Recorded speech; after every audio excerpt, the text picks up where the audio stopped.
क्या बांग्लादेश की लपटें अब असम तक पहुंच रही हैं? असम में क्यों उठा है बवाल? इंटरनेट बंद और क्या क्या हुआ? नमस्कार, मेरा नाम है रिचा और आप देख रहे हैं वन इंडिया हिंदी। बांग्लादेश में उथल पुथल मची हुई है। सड़कों पर हिंसा, आगजनी और अस्थिरता का माहौल है। और ठीक उसी वक्त भारत के पूर्वोत्तर राज्य असम में भी हालात तेजी से बिगड़ते हुए दिख रहे हैं। बांग्लादेश से सटे हुए इस पूरे क्षेत्र में सुरक्षा एजेंसियां पहले से ही अलर्ट पर हैं और अब कार्बी आंगलोंग जिले से आई तस्वीरों ने चिंता बढ़ा दी है। असम के वेस्ट कार्बी आंगलोंग में मंगलवार को लगातार दूसरे दिन हिंसा भड़क उठी।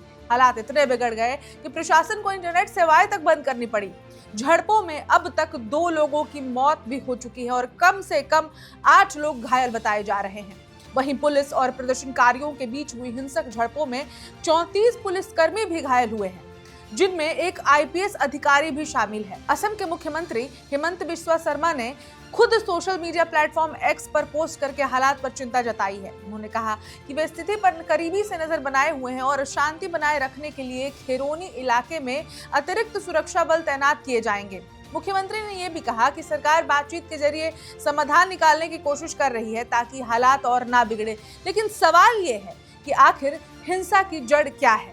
दरअसल 6 दिसंबर से खेरोनी थाना क्षेत्र के फिलांगपी गांव में स्थानीय आदिवासी समुदाय के लोग भूख हड़ताल पर बैठे हैं। उनकी मांग है कि सरकारी तौर पर तय चारणगाह आरक्षित भूमि और विलेज ग्रेजिंग रिजर्व की जमीन से कथित अवैध बसावटों को हटाया जाए। प्रदर्शनकारियों का आरोप है कि दूसरे राज्यों से आए बाहरी लोगों ने इन आरक्षित जमीनों पर कब्जा कर लिया है। यह विरोध अब हिंसक रूप ले चुका है। सोमवार को प्रदर्शनकारियों ने बीजेपी के नेतृत्व वाली कार्बी आंगलोंग स्वायत्त शासी परिषद के मुख्य कार्यकारी सदस्य तुलीराम रोंगहोंग के घर में आग लगा दी।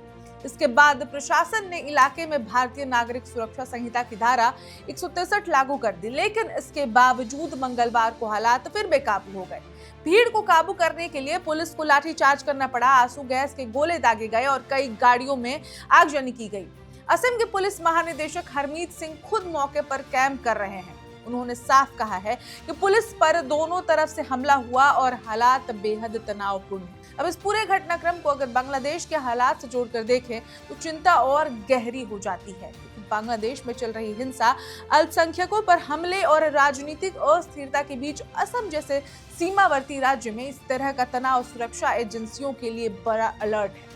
कार्बी आंगलोंग 6ठी अनुसूची के तहत आने वाला संवेदनशील स्वायत्त क्षेत्र है, जहां जमीन पहचान और बाहरी बसावट जैसे मुद्दे पहले ही नाजुक रहे हैं।